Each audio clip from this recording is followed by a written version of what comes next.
Bonjour et bienvenue sur cette nouvelle vidéo pour apprendre à réaliser une tarte onctueuse au chocolat. Comme d'habitude, on n'hésite pas à liker cette vidéo et à nous suivre, ça fait toujours plaisir.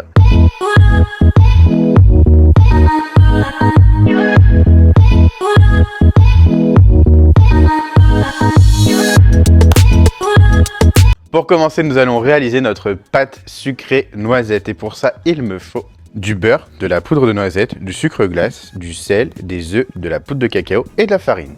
Avec le beurre, je vais pouvoir donc ajouter mon sucre glace et mon sel et je vais mettre à pétrir tout ça tranquillement, petite vitesse, à la feuille. Hop. Voilà. Dès que j'ai quelque chose d'homogène, mais j'hésite pas à corner ma cuve si besoin, je m'arrête. Donc là, le crémage, c'est-à-dire le mélange de mon beurre, sucre et sel est terminé. Je vais pouvoir ajouter ma poudre de noisette et pareil, je vais toujours pétrir à petite vitesse pour avoir une pâte homogène. Encore une fois, c'est homogène, donc je vais pouvoir poursuivre mon mélange en ajoutant l'œuf. Là, j'hésite pas à corner si besoin, parce que l'œuf, il va avoir tendance à rester au fond. Et vu qu'on n'a pas une trop grosse quantité ou si votre feuille n'arrive pas au fond de la cuve, bah du coup il faudra aider un petit peu le mélange. Encore une fois, une étape de terminée. On va donc pouvoir finir le pétrissage en ajoutant les deux dernières poudres qu'il me reste, c'est-à-dire la farine et le cacao poudre. Donc là, je verse tout en une fois. Je vais vraiment pétrir à petite vitesse histoire de ne pas faire voler toutes les poudres. Et dès que j'ai une pâte homogène, je m'arrête. Ça ne sert à rien d'aller plus loin. On a une pâte bien homogène, du coup, on s'arrête. Si on la pétrit trop après, elle va se rétracter quand on va l'étaler et elle risque de se rétracter aussi à la cuisson. Donc là, je vais maintenant aplatir un petit peu ma pâte pour qu'elle puisse refroidir plus vite.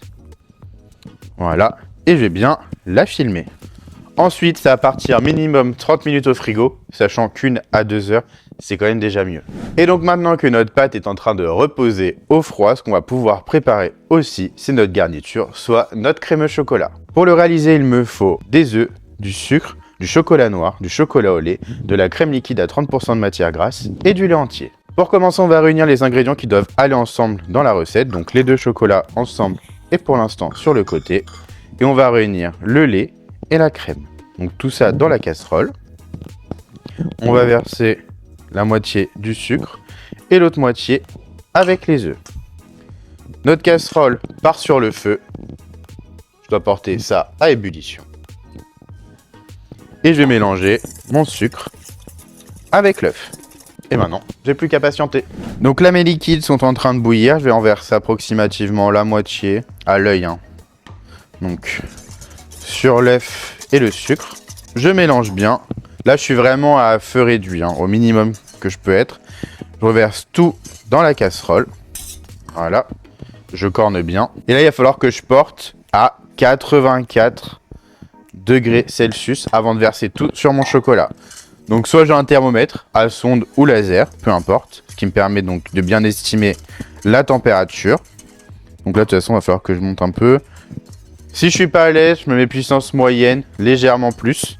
Si par contre j'ai plus l'habitude, je peux être à une température un peu plus forte. Ceci dit, je vous déconseille quand même d'être au maximum sur votre plaque. Donc, soit on prend la température avec un thermomètre, soit on va estimer que la cuisson est bonne avec notre maryse et en regardant que la texture elle est bien nappante.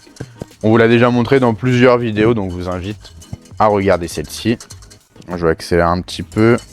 Dans tous les cas, on passe bien partout dans sa casserole pour être sûr que la cuisson soit bien homogène et que ça n'accroche pas à un endroit.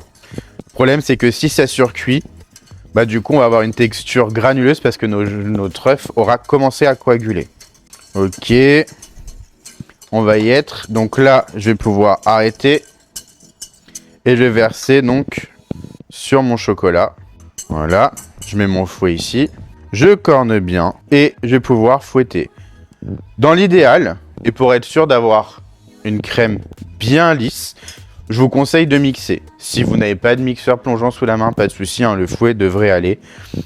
Et dans ce cas-là, si vous voyez des petits grains, on n'hésite pas à tamiser notre crémeux. Et sinon, un coup de fouet, ça suffit. Après avoir bien mélangé ou mixé votre crème et que le chocolat est bien incorporé et fondu, on va pouvoir débarrasser tout ça dans un autre contenant le plus à plat possible, histoire que le refroidissement se fasse rapidement. À nouveau, on corne bien son récipient. Voilà. Ensuite, on va filmer ça au contact. On va laisser refroidir au frigo pendant environ 2 bonnes heures. Donc là, le temps de repos de ma pâte est terminé. On voit qu'elle a quand même bien durci. Si je l'étale juste comme ça, elle va commencer à se fissurer. Donc je vais la retravailler légèrement pour l'assouplir. Mais juste un peu, hein, pas trop non plus. Je la veux pas trop molle, sinon elle va coller trop à mon plan de travail et elle va se déchirer beaucoup trop facilement. Là, on est bien. Je vais essayer de repartir sur une forme un peu moins abstraite. Et ensuite, donc, je farine le dessus et le dessous. Et je vais pouvoir abaisser, donc étaler à 2-3 mm d'épaisseur. Je fais attention, je farine régulièrement pour éviter que ça colle. Et surtout, j'essaye d'anticiper. Si j'attends que ça colle trop, ça va se déchirer quand je vais vouloir la soulever. Donc en fait, c'est pour ça que vous me voyez souvent la bouger. Comme ça, je vois si ça a accroché ou non. Si j'arrive pas à la bouger, c'est que ça accroche. Voilà. J'hésite pas à récupérer la farine qu'il y a sur les côtés. Et vous voyez que j'abaisse progressivement. J'y vais pas trop fort. Sinon, pareil, ça risque de la déchirer. Là, on va être bien en termes d'épaisseur. Je vais prendre mes cercles à tarte. Hop. Je vais venir détailler des cercles un peu plus grands pour pouvoir faire le fonçage. Je retire les chutes qui vont me servir pour ma tournée juste après. Et ça va passer donc au frigo. Là, mes abaisses, si elles sont bien, je peux passer directement au fonçage. Si par contre, je les trouve un peu molles, ça passe 10 minutes au frigo également. Donc là, j'ai mis 2 de mes abaisses au frais pour pouvoir foncer en attendant. Donc je récupère mon cercle, je viens déposer dessus. Et le but du jeu, ça va être d'enfoncer, enfin de faire glisser plutôt ma pâte le long du bord pour atteindre ici la base. Comme je suis droitier, mon pouce gauche maintient juste la pâte, mais il n'appuie pas. C'est juste un support pour éviter que ça parte dans tous les sens ou que ce que j'ai fait juste avant se détache. Et après, c'est donc mon pouce et mon index droit qui vont venir faire glisser la pâte. Et donc, c'est ce petit mouvement répété qui va permettre donc de bien foncer, de bien faire adhérer notre pâte sans trop l'épaissir, mais surtout sans l'affiner non plus. Parce que là, la pâte, je ne l'affine pas, hein. Je veux l'avoir toujours à la même épaisseur, celle que j'avais lorsque j'ai fini l'abaissage. Là ensuite, ce que je fais quand j'ai fini mon tour, c'est que je vérifie bien que ma pâte est régulière partout, c'est le cas. Et ensuite, donc avec un couteau lisse ou le dos d'un couteau, je vais venir ébarber comme ceci, donc en m'appuyant bien sur le cercle. Ça me permet d'enlever les excédents. Là, quand c'est fait, je dépose et je vais pouvoir enchaîner avec la deuxième.